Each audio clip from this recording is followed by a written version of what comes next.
स्वागत है आपका मिलत टाइम्स में। मैं आपके साथ रुखसार अहमद। दिल्ली की एक अदालत ने शनिवार को ऑल्ट न्यूज़ के सह संस्थापक मोहम्मद जुबैर की जमानत याचिका को खारिज कर दिया है। वहीं साल 2018 में हिंदू देवताओं के बारे में कथित आपत्तिजनक ट्वीट करने के मामले में उन्हें 14 दिन की न्यायिक हिरासत में भेज दिया गया है। जुबैर को जमानत मिलने के बजाय दिल्ली पुलिस ने उन पर नई धाराएं जोड़ दी हैं, यानी अब उन पर सबूत मिटाने, साजिश रचने और विदेशी चंदे लेने का आरोप लगाया है। हैरानी की बात यह है कि नुपुर शर्मा को अब तक गिरफ्तार नहीं किया गया। कोर्ट की फटकार के बाद भी उस पर पुलिस ने कोई कार्रवाई नहीं की। कोर्ट ने अपनी टिप्पणी में कहा था कि देश में जो भी हिंसा हुई वह उसकी जिम्मेदार नुपुर हैं। उनकी शिकायत के कारण एक पत्रकार को भी जेल जाना पड़ा।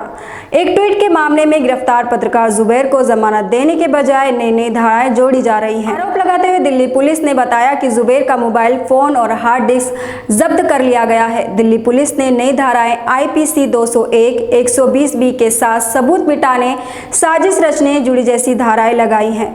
दिल्ली पुलिस ने जुबैर की बैंक डिटेल की जानकारी ईडी को दी है, साथ ही FIR की कॉपी भी ईडी को सौंप दी है। वहीं इस मामले में जुबैर की वकील वृंदा ग्रोवर ने कहा है कि दिल्ली पुलिस की एक सारी कहानी मनगढ़ंत है। ये पूरी कहानी साल 2018 की है और वो भी एक पुराने ट्वीट का मामला है, जो दिल्ली पुलिस इस मामले को लेकर कहीं और जा रही है।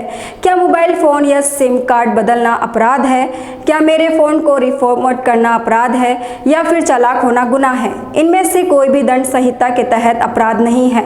यदि आप किसी को पसंद नहीं करते तो कोई बात नहीं, लेकिन आप चालाक आदमी पर इस तरह से आरोप नहीं लगा सकते। दिल्ली पुलिस ने जिस तरह से जुबैर को गिरफ्तार किया, ऐसे में न्यायालय द्वारा किसी भी अपराधी को गिरफ्तार करने के दिशा निर्देश का पालन नहीं किया। पुलिस ने जुबैर को गिरफ्तार करके न्यायपालिका के नियमों का भी मजाक उड़ाया है।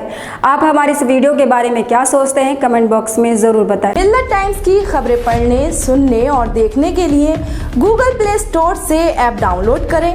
यहाँ आप उंगली की क्लिक में पढ़ सकते हैं 4 ज़बानों में न्यूज़, उर्दू, हिंदी, अंग्रेजी, बंगला। आप ऐप पर मिलत टाइम्स की वीडियोस भी देख सकते हैं।